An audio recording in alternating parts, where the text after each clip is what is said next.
So I call it the happiness audit. I would actually go through and I would do this. I would write down everything that makes you happy. And then I would say, how happy does it make you? And I would be honest with yourself. How long does that last? What was crazy to me, things that brought me the absolute most happiness, almost all of them were free or costed a $1 sign, meaning it was like anyone could really afford it. Our guest today is a founder who helped redefine how small and mid-sized businesses manage money at scale. Alex Bean is the co-founder of Divvy, the spend management platform that thousands of fast-growing companies rely on to bring discipline, visibility, and control to their finances. I saw how money both corrupted and enabled people to do amazing things. Because of that, I just feel like I was always cognizant of the power of money as a kid. Before Divvy, managing company spend meant chasing receipts, fighting fires in accounting, and finding out problems after the money was already gone. Alex helped flip that model on its head, giving operators tools to control spend before it happens. That vision ultimately led to Divvy being acquired by Bill.com for $2.5 billion, making it one of the most significant FinTech exits in the SMB space. This one's for the business owners who are sick of sweating over team budgets. Welcome back to the Mellow Millionaire. Today I got Alex Bean. He's a managing partner at Tandem, the co-founder of Divvy, that spend management platform that thousands of fast-growing companies rely on to bring them discipline, visibility, and control their finances. So you co-founded Divvy and you sold it to Bill for $2.5 billion 5 years later. That's why I love FinTech, man.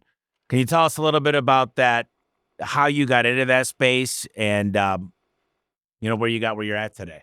Yeah, I mean it's funny. We didn't have a fintech background. My partner and I, Blake, we were running small businesses, and basically we had kind of that experience everyone has with expense reports, where they kind of swipe their credit cards and then ask for forgiveness later. And he was running some pizza shops, and I was running kind of a custom dev shop. And we sat down and said, he actually came to me and he's like, I got this idea. I want to divvy out my credit card. That was like his brainchild.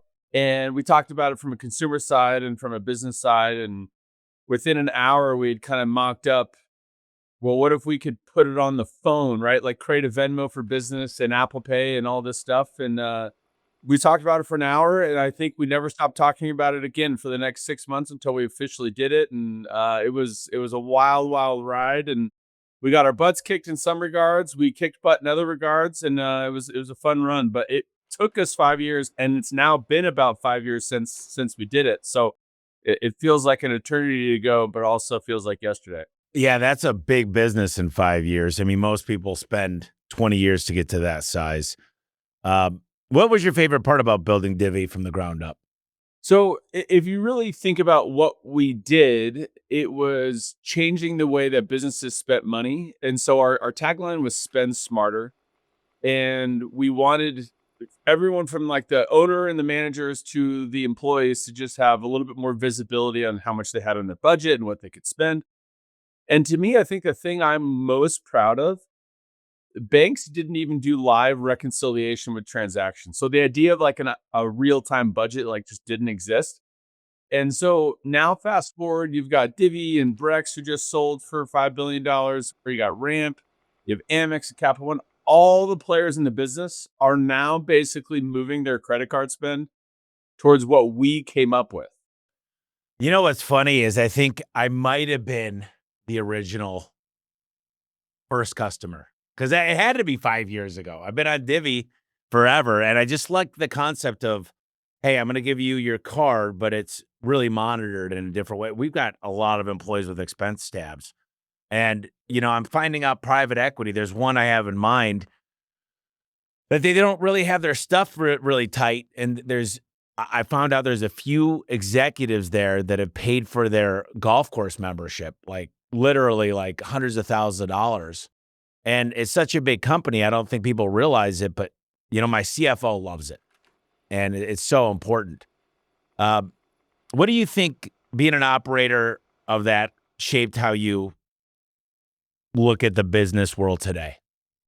Well, one thing that so like now I'm in venture capital. Okay. So now I look at a lot of early stage businesses. And the thing that shaped me from my Divvy time to my lens now is like early on, I almost care about two things. One is I do care who the founders are. I'm curious their background, why they think they're the choice. But let's get rid of that for a second. I think the most important thing at the very beginning of a company is product market fit.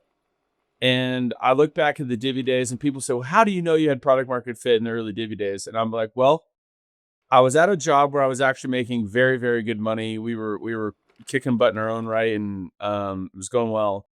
And we were flirting with this idea of Divvy, and we took a mock-up, not a real product at all. And I started to like call people and I said, hey, here's what we're thinking about building, and called, CFOs and heads of finance. And the physical response I would get from these heads of finance of like, wait, like I'd show them like, hey, you could send 10 people to Vegas and give them a budget. And they would like freak out. Like their heads were exploding. Like, wait, what? Like that's possible? And I was like, oh my gosh, like they like really want this product. And so even when we launched the product, it wasn't actually a great product. Like at the beginning, it kind of sucked. In fact, I know it sucked, but we call it the dogs wanted the dog food, even though there was a bunch of hair in it. And we had product market fit and it flew off the shelf. And so now when I look at these early stage companies, I basically ask myself, why do you think you have product market fit? Why do you think the world wants what you're building? And to me, that discussion, and we could talk more about it, but that discussion of product market fit is heavily shaped, what businesses I would invest in, what businesses I would go into, if I started one again. And that's a big component of it. I had Gary Vaynerchuk on last week, and he goes, dude, my early days of VC, he goes, man, I got my ass kicked. He goes, I figured out, because they're all from Harvard or Stanford or Princeton, a lot of the guys we invested in. And he goes, now I have to see a physical product. I'm not going to invest pre anything. He goes, I need to see it working. And that's what he told me. And I love VC because you don't need to hit most of them. You just need to hit one home run. What are some of your best pointers? What else do you look for? How well does that person know who they're building for, right? A lot of people come up with this cool idea and they're like, I'm going to build this red cup and people are going to love this red cup. And they kind of get obsessed with the idea themselves. And I'm like, I don't care what you think of the red cup. And I don't care what your mom thinks of the red cup or your friends think of the red cup. I ask them to go through a billboard theory. So I basically say, hey, like these three questions, and I'll have a better understanding if they know who they're really building it for and why. So the first question I'll ask is, who are you building the red cup for? And they have to be very specific. So I'll just use Divvy as an example. And it would be like, well, we are building for heads of finance for companies 50 to 500 people. Like, all right, that's your ICP. That's where the billboard's for. Great. Are you saving them money, making them money, or saving them time? Let's just play a fun game. What do you think is the worst answer of those three? I would say making money. Okay. What do you think is the best answer when I ask that question? Saving time. Okay. The worst answer is when people say all three. It's like the absolute just worst answer because it's like, well, hold on. You can't just say it does everything. You need to tell me why that target market wants your product. Ultimately, though, you need to know exactly what you are. So for us at Divvy, we would have said we are saving them time. Now we're also giving them control over, so saving money, but we're saving them time. And so then I say, well, what is your billboard? The third phase of this is like, tell me how you're going to tell that target market how you're going to save them time or how you're going to make them money. And then they've got to give me like their 1 to 2 sentence. Here's what we do. And the best example in the history of the planet is in 15 minutes or less, save 15% or more on car insurance. I mean, like Geico knows exactly what its billboard is. And so, yeah, we go through that exercise. And to me, it's such a simple exercise. But when people can't answer their ICP and they can't answer what their motivation is, and then they can't give a credible answer as to why they're doing either of those two, then they don't really have a company. So to me, that's a very simple test at the beginning of someone's world to say, hey, do you know what you're doing and why you're doing it? How many companies have you invested in post Divvy? 30, some personal, but I would say Tandem has done around 25 and I've done a handful myself. So I had Cass and Mike Lazaro on, and they sold golf.com for $750 million. And I also had Gino Wickman on, several times, and EOS, I'm sure you're familiar with it. Same answer I get from everybody, this emptiness when they sell. It's almost like part of their DNA. And a lot of entrepreneurs, there was a guy recently that sold his company for $3 billion. And I don't remember who the podcast was, but he bumped the guest I had on bumped into this guy and he said, I'd give back the $3 billion in a heartbeat 2 years later to get my company back. But it's this emptiness because you want purpose, I guess. What are your thoughts on that? Yeah, so it's funny you say that you'd get you. I used to joke my wife would press the button, and when I meant you remember those old staple easy buttons, those little red buttons, and I'm like, it was for a while, and it's probably changed now, but like for a while, my wife would have pressed the button to just go back to the way things were. But it's not just her; it's me too. And what I felt was, so we sold in June, and like we sold like June 4th or 5th or something like that, and I was gone like the next day, right? So we sold, I left. Summer was great. Honeymoon phase for sure. Trips, time with family, detox, all that stuff was great. Come school, my kids, I have 4 young kids. My kids go back to school. My friends are still at Divvy, and it was probably like October at this point. And I remember like in bed at night with my wife, and I said, Megan, I'm going to tell you something that sounds crazy, but like obviously you're my wife. If I can't tell you, I can't tell anyone. And I said, I'm jealous of my friends in the rat race. And she was like, what are you talking about? And I'm like, no, no, no. I know how that sounds because the grass is greener on the side of money. But I'm like, I'm going to bed and I didn't feel like I earned my sleep today. I didn't feel like I built anything. I mean, like I played golf, I had lunch, but like I didn't build something. And to me, it was a fascinating realization that although I'm super grateful for the situation my family's in, I was jealous of my friends that had every day they had to wake up and then they went to work and they came home and they had this feeling of like, I put food on the table. I worked hard today. I did what I was supposed to do. And it was just, it was more empty than I thought it would be in that scenario. And I was like, I needed something. I needed purpose again, as you said. And so it took me a while to figure out what that was. And it was kind of shocking, frankly, to find myself in that position. Yeah, I sold half of the company at the end of 2022, and luckily they kept me as the CEO, and I'm still somewhat in charge. They could trump certain things, but rarely do they do that with a founder. And my fiance said, "Well, what's the plan?" I'm like, "I'm gonna roll again on the next turn." I'm like, "This company's got so much growth potential," but I always think about, I could probably do golf and do the beach for a couple of months, but I just hear these horror stories. Like, you could only do that so long, especially if you're like the slim 5% of entrepreneurs that just need to continue to go, go, go, go. Uh, would you go back? I mean, would you continue to ride it out? I mean, I know that's a really tough question. I would actually say no. I'm glad that we sold and I'm happy that we sold. And if I were talking to another entrepreneur, I would say I'm not my what I'm telling people is not, oh, you can't sell or don't cash out. What I would tell them is like, just know you're gonna have to go find another mountain to climb. And it might be in the nonprofit space, it might be in a religious space, it might be in a capital like business space. I don't care, but you're not just gonna go from like crazy, energy and motivation to all of a sudden like, oh yeah, I'm just gonna take a time off and do nothing. So to me, I'm glad we did sell. I missed it. But after the evolution of it took me about 8 months to find what I was going to do next and eventually started Tandem, the venture capital firm. And then eventually I started writing the book and I had to go through some iterations to figure out what I wanted, but I'm glad I did it. But it was still a long process to get to where I wanted to be. And now I love what I do, and I feel very, purpose driven. And but it's not at the same pace that it was at Divvy. So it's been a nice trade off now to like still have purpose, but not have to run at the same, stress levels that we were running then. I think about Jeff Bezos of what he built, and now he starts work at like 11 and finishes at 2 p.m. Main decisions he makes, he built an amazing team. You ever think you jump back in the saddle?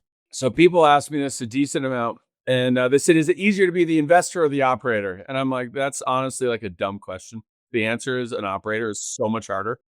Um, the stress is just constant. As an investor, as you said earlier, you don't have to hit every bet. You're not trying to hit a quota every single month. You can place your bets and go. Um, I've thought about it. I think if I were to do it, it takes a lot of energy and ultimately like you'd have to go build a great team. So it's possible, but honestly, I don't know if I have the energy to do what we did at Divvy again. Just the speed of which we were running and the effort we were putting in. I know I don't have that in me right now. So maybe if it was a slightly different industry that wasn't as competitive and as big of an opportunity, then it'd be like, oh, I can go build something, but not that again. I'm not that good. Yeah. Did you see that interview with Alex Hormozy and Tony Robbins? Yeah. Where he's just like, dude, you just work. He's like, you don't enjoy it. You're just living to work. And that's who Alex is. And I think about that and I'm like, man, I love my life. There's so many fun things we do. I think when you're in the heat of building something special, it is a lot of work. I mean, there's no denying that. But what's the happy balance for you? Obviously, you got 4 kids. You're happily married. What was that like? And where do you think how do you balance that? When I was at Divvy in the heat of it, my schedule was like this. Anything before 8 o'clock, I considered my time. Meaning, if I wanted to work out or play golf or any hobby, I did it before 8 o'clock. I'd get to work by 8 o'clock. So get to work at 8, work till probably 5:36, but I'd be home for dinner by call it 6:30. And yeah, call it 6 to 9 was family time. So eat dinner and play with the kids. And then usually by 9, kids were back asleep and I'd be working again from 9 to probably midnight or 1. And then, do it again. So that was just my schedule. And, it worked out that I had a little bit of me time. I had some family time slotted in and obviously a lot of work. But that was the schedule I ran when I did for the most part. I want to ask you 3 repeat questions, but I'm going to add a 4th one here. If you go talk to yourself, call it right before you started Divvy, what advice would you give yourself? I ended up kind of having a phrase at the end of Divvy, and I think it's the advice. It's the advice I give a lot of founders, and it's the advice I would have given myself. Um, and it was things are never as good as they seem, and they're never as bad as they seem. And in a startup, it's like constantly true. And the way I would explain that is like there are days I would come home and I'd walk in the door and I just look at my wife and be like, "We've done it." Like, Megs, like we are going to be huge. This is awesome. Day or two later, I'd come home and be like, "It's over." Right? Like some compliance thing or some, whatever thing. And um, the highs were pretty high and the lows were pretty low. And I would just I would say to myself that and be like, enjoy the process of going for it. Just enjoy these moments because eventually the cat gets out of the bag and it's like just a whole different feeling and more people and it's great, but it's also totally different.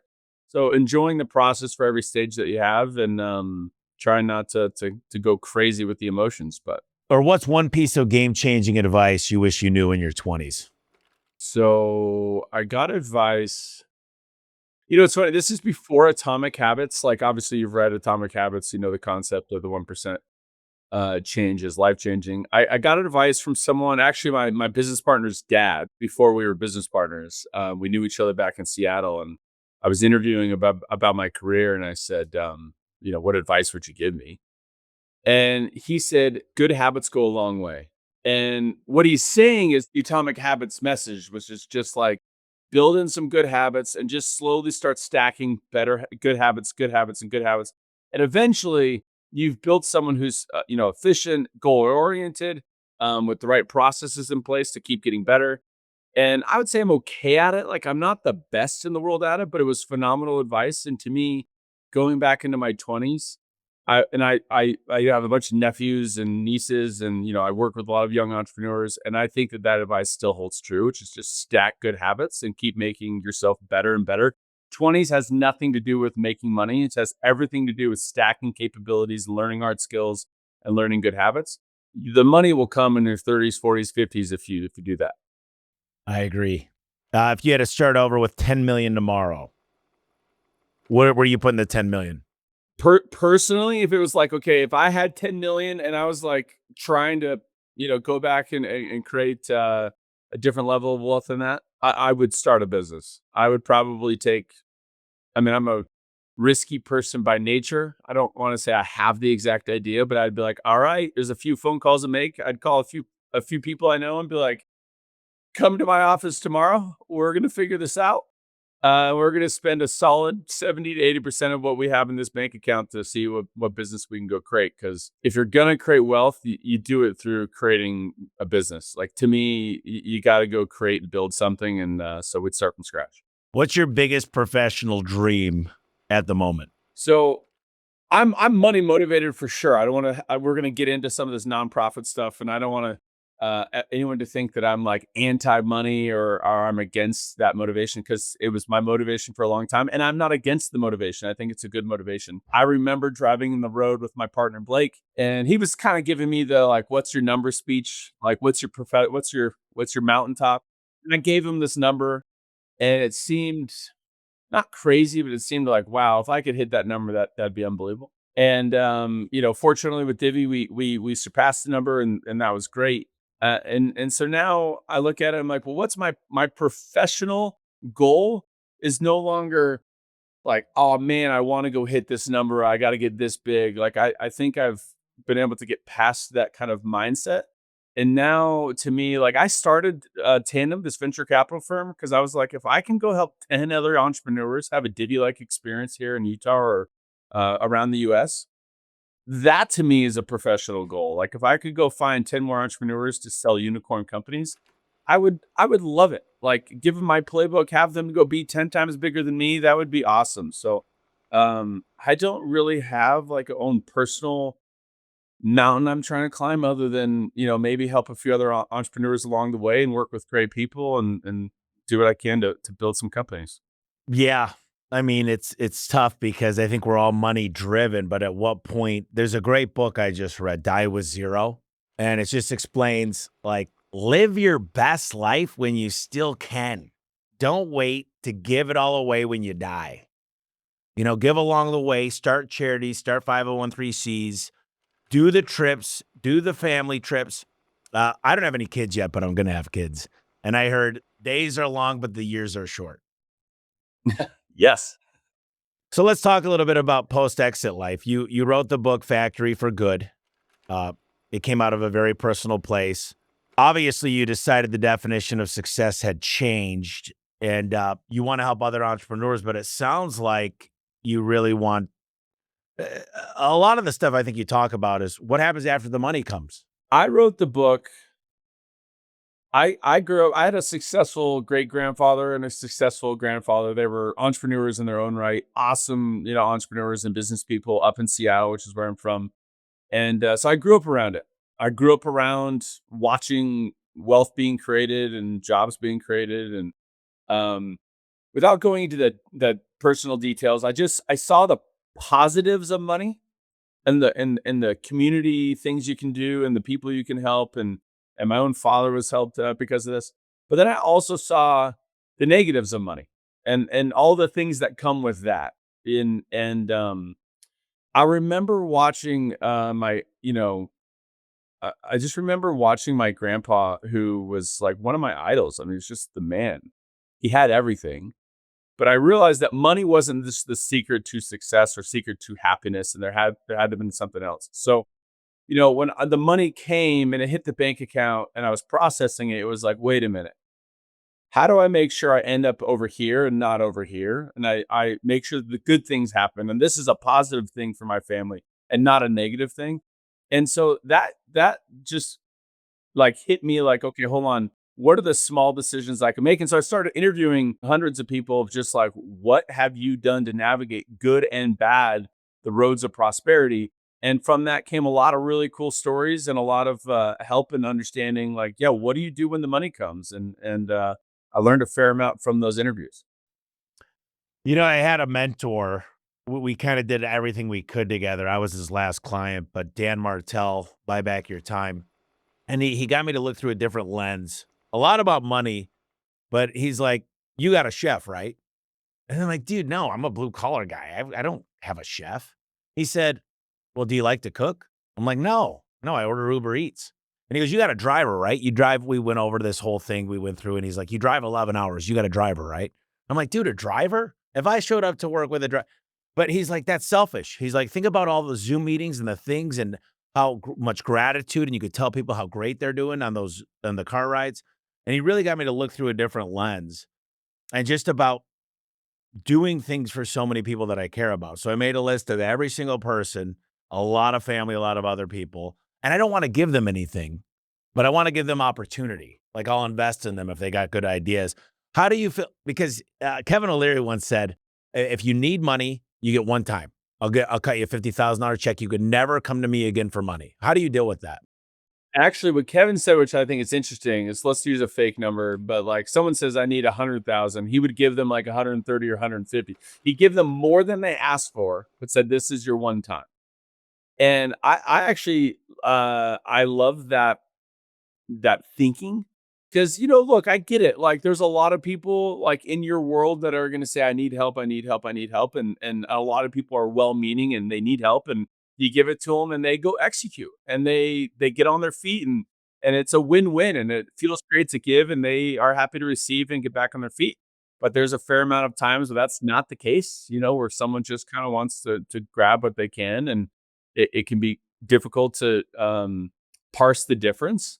And one of the things that stinks, my brother who helps me run a family office kind of said, is it going to change Thanksgiving dinner? And that's one of the things that stinks, is like sometimes you can give money to a loved one, and then when they don't do what they said they were going to do, or if they lie about it, or if they basically throw it all away, you're like, well, now like this was a relationship we had, and now it's kind of like totally disrupted because you just took the money and didn't do what you were gonna do. So it's way more emotional than people think, and I think that caught me off guard. I think it felt like, "Oh, I could just give money over here and it wouldn't affect my personal life," and it has a decent amount.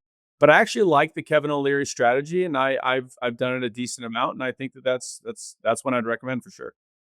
By the way, I do love the Die with Zero too, because I was talking to my dad who, he has some money, but nothing crazy, and I'm like, "Dad, don't wait till you die to give it to, a kid that's struggling, or, someone else that you want to give it to. Like, go give it to him and talk to him about it. And like, don't wait till the trust." And so it's been fun to watch him trying to learn how to be like, no, let's spend it, not just constantly save it.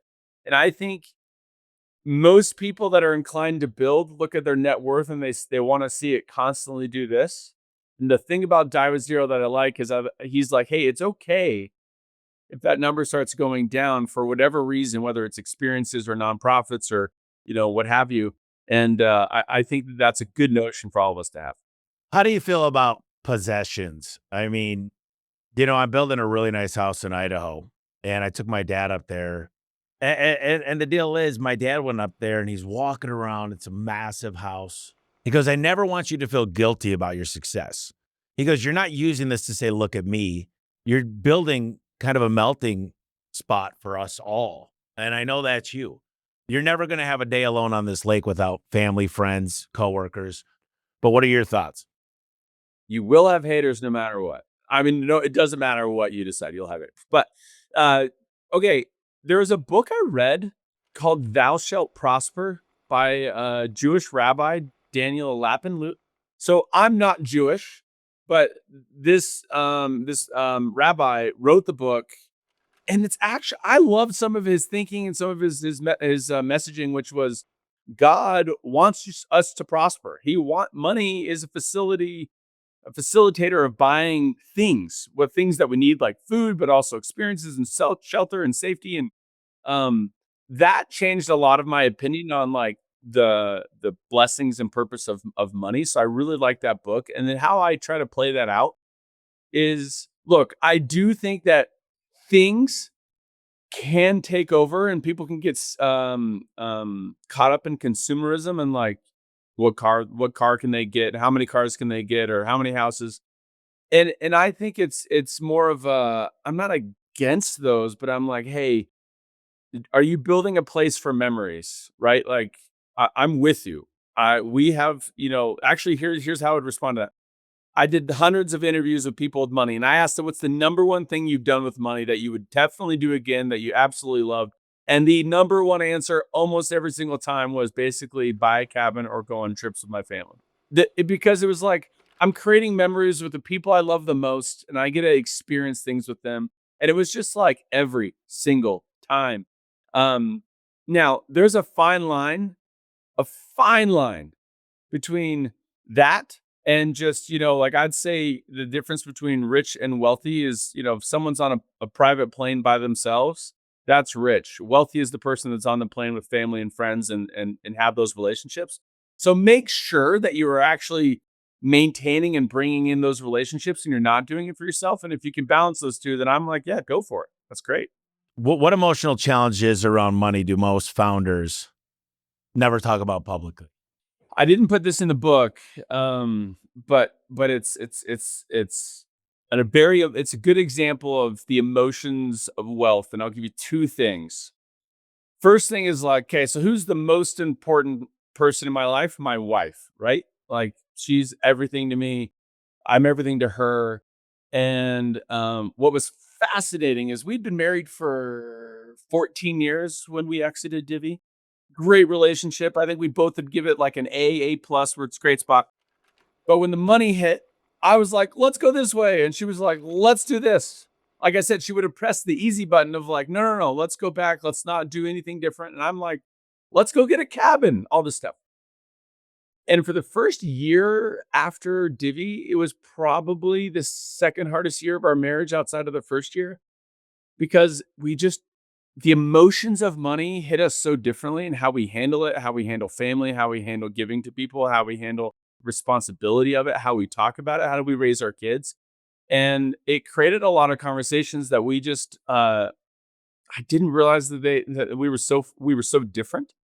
And it took us a long time to see each other's side and process it.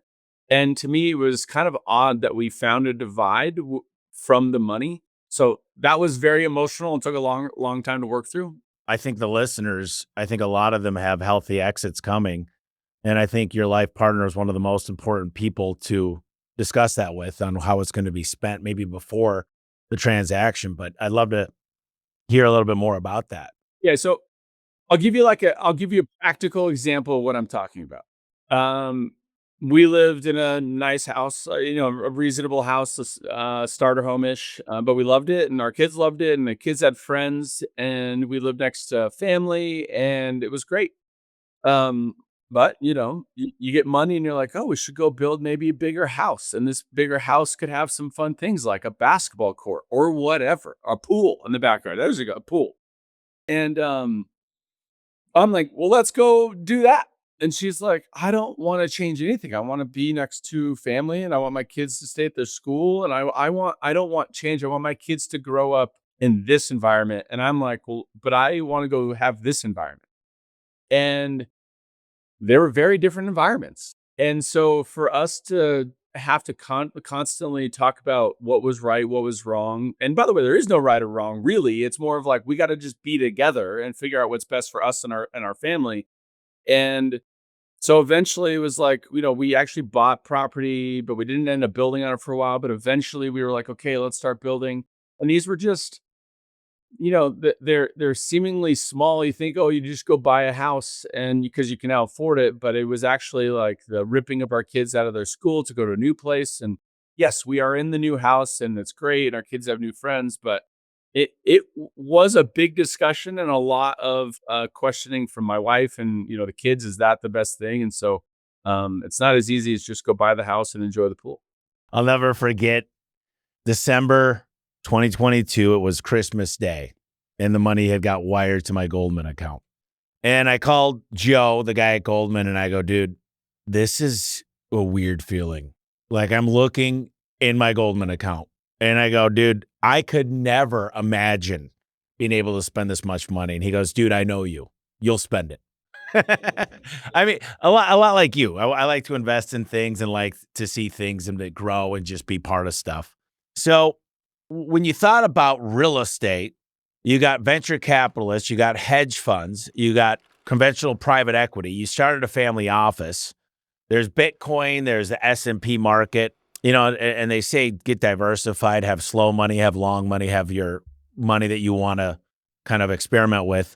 How did you land on your strategy? My brothers actually helped me run. They were running a wealth management firm, and so now they kind of run my family office. So it's amazing to have older brothers that I can trust. They basically handle, call it 30 or 70%. And there's about 30, maybe 20, 30% that's more. So I handle the private equities. I handle kind of the investments into things like venture capital and private equity. They handle public equities and real estate and kind of like the traditional, we'll call it long money. So we just kind of come up with that balance 70, 30, 80, 20 of you guys make sure that my family's good. And, I'm not going to get too risky, but I am going to take some of the slice and play with it and get my hands dirty and test my stuff. So that's largely what we've done. There's certain things I'm much heavier in than others, but I'm not saying my way is right. It's just how we go about it. I think the largest thing when you get a lump sum of money is how do you beat taxes? I mean, literally, that's like it's long-term strategy with trust, real estate, accelerated depreciation.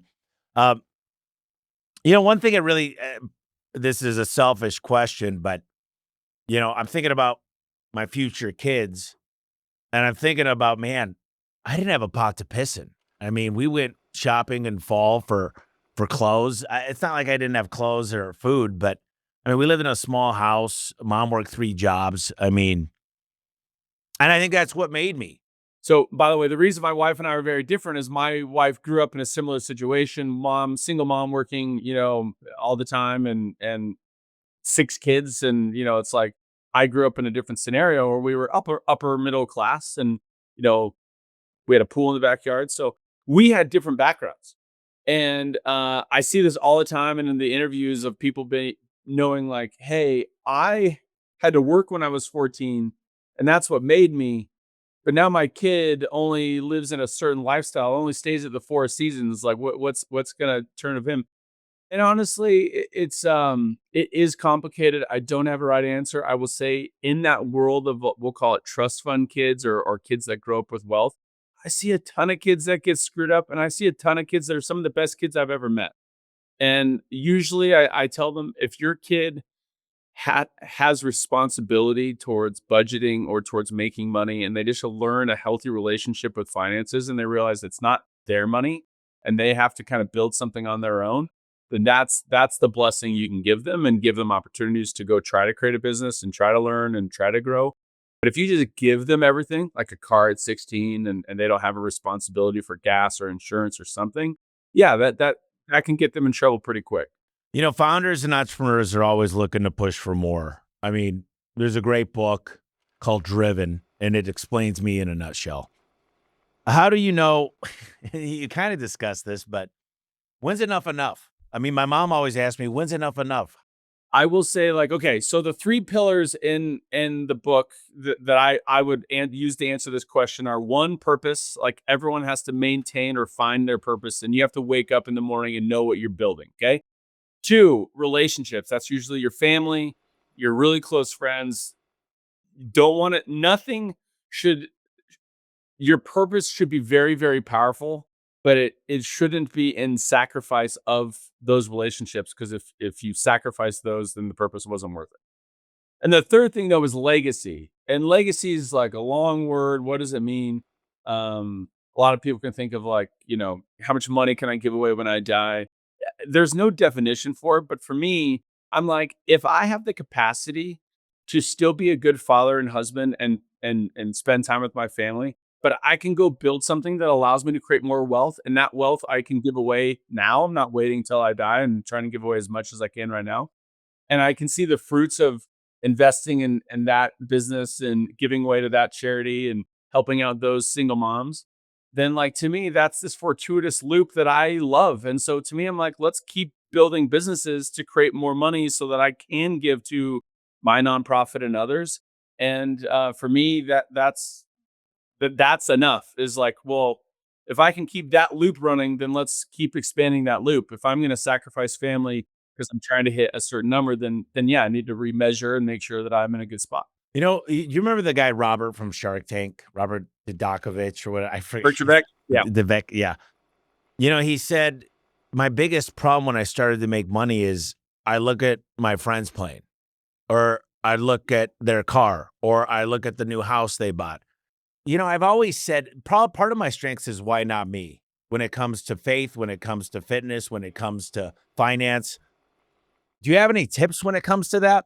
By the way, I'm very competitive as well. What I would say though is like that example I shared about me being jealous of my business partner was affecting my happiness level to be jealous because he has a bigger XYZ, bigger house or a plane or whatever he has. And um, I had to sit there and say, wow, how stupid is that? That I'm like losing happiness because I'm comparing myself to this person. And I had to learn to be content with like, well, what do I want? And I'd be like, well, I want this and I want that and I want those and I want that. I'm like, well, I have that. So I want to keep building those things like family and, like a fun house and be together. And so to me, you've got to really digest. So I call it the happiness audit. It's the first pillar of the book. I would actually go through and I would do this. I would write down everything that makes you happy, not your goals, makes you happy. Write it down. So I wrote down 186 things when I did this on my own. And then I would say, how happy does it make you? 1 to 10. So some things are a 4, some things are a 7, some things are a 9 or a 10. Everything from like eating an ice cream cone to like hugging my daughter to watching a football game. Just everything that brings you happiness. Okay. The third column is I would say, how long does that happiness last? And I would be honest with yourself. How long does that nice meal last? How long does the ice cream last? How long does the feeling of sex last? Doesn't matter. Put it down short, medium, long. Okay. Then the fourth column, I said, how much money did it cost me? Okay. So a lot of money, for this trip, or a little money, or no money. Going for a walk with my wife, no money. Flying to Hawaii, some money. All the stuff. So I wrote it down. Then I ran a filter. And what was crazy to me is when I did the filter, the things that brought me the absolute most happiness and lasted the longest, almost all of them were free or costed a $1 sign, meaning it was like anyone could really afford it. And that was like a great way of being like, yeah, what are you talking about? These are the things that really matter. And so to me, it was like the smack in the face of like, well, then focus on those things. Those are the things that you really care about. I mean, when most people do that, they need time. And I think they're kind of stuck at work. For most people, you didn't have to work after you sold. I did that when I was at Divvy. And did you figure out, because you said, well, look, I mean, I got the hours here. You were with the family from 6 to 9. I did that on a plane ride when I was going to a work call, flying from, point A to point B. And I had it 30 minutes. It didn't take me forever No, I'm going to do the exercise for sure. because I wanted to know, by the way, if money was going to change, was money going to make me happier was like the question. And when I realized is like, oh, money coming or not coming is not going to change the outcome of my happiness, then let's go play with a little bit more risk because it doesn't really matter. All right, 2 more questions and then we'll get you out of here. So, if you could tell most people that are in a founder position, what's a couple examples you would say that you've learned through, building a massive company, of things that most founders should be thinking about? Replace yourself. Like if you're the smartest person in the room all the time, you're only going to get so far. So you have to be willing to be like, okay, how do I replace myself over there and over there? And even where you think you're just the man, at some point, if you want to have scale, you need to have smarter people than you that are like owning it and running. And we typically would hire people that had done whatever we wanted them to do. It's like we needed someone to scale revenue. So we found someone who'd already gone from 10 million to 100 million. So we said, great. And it didn't have to be the number one at that company, but it had to be someone who was in the car, number 2, number 3, someone who knew the playbook. And yeah, you pay them and you recruit them and you tell them to come over and do that at your company. And you'll probably be in a pretty good spot if you do it correctly. When you're searching for VC funds, how important is do you have a litmus test for competitive? Yeah, no, we had a guy in yesterday from out of town, and I ask it differently. I'm basically asking like, what's the exit plan? What's the goal? What do you want this to be? And you can get a sense of like what they're trying to achieve and what they consider failure and what they consider success. And it's that same competitiveness coming out. That's always a good indicator of someone who's like, no, I'm not just. You don't fall backwards into building $1 billion company. It doesn't just happen. You have to run through walls to make this stuff happen. So, you're looking for people that have a little bit of fire, that have a chip on their shoulder, and they're like, no, I'm going. Like, we're going to go do this thing. And, if you can pair that with a good business model and a billboard theory, then hey, let's go. What's the wrong thing to say that you're just like, I'm out? Like they could keep talking, but you've already decided in your mind, I'm done. Yeah, I think when someone says, well, I want to build this and sell it in 2 to 3 years, like they're just like, their plan is to sell it that quickly. I'm like, look, you might sell it that quickly, but if that's your plan, then you're not making the decisions. You're not in it for the long haul. I usually would be like, hey, I'm not going to invest if your goal is to sell this thing in 2 to 3 years. You've got to have a bigger vision than that. And if we happen to sell it by then, great. But I would usually be out. If people want to learn more and connect with you or join the Factory for Good community, how do they do that? Yeah, so my plug for Factory is it's factoryforgood.com. If you have exited or are about to exit, we have a bunch of content, a bunch of interviews, a bunch of experiences designed for you. It's all free. It's my nonprofit. We are working with founders that have exited and want to learn how to do philanthropy. We kind of build a family office for that side of things and love it. So come find us at factoryforgood.com. We have a newsletter. And if you're looking for investment on the venture side, come check us out at Tandem, and that'd be awesome. And then finally, just close us out, Alex. Anything on your mind maybe we didn't discuss, but just one last message for the audience. I really miss building Divvy. It was such a fun time. It was stressful. It was hard. It was long. And looking back, it's easy to be fond because there were not always fond memories in the moment. But for those that are still like in the middle of that hike, just keep going. Like, buckle down. It's not always going to be easy, but if you can learn to enjoy some of that pain, you will miss it. Best of luck. I think growing companies or building a company from scratch is one of the coolest things on the planet. So go get it. Alex, I really appreciate you. I want to jump on a call with you and discuss some things. I really, really got a lot out of this, and maybe I'll be out in Utah soon. We'll go visit you and Todd. Hey, let's do it. I appreciate you very much for taking the time today, brother. Thanks so much for listening to this episode. Like always, we're going to close it out with the Tommy Truth, which is a little slice of wisdom from me to you that can help guide you in whatever you're striving towards right now.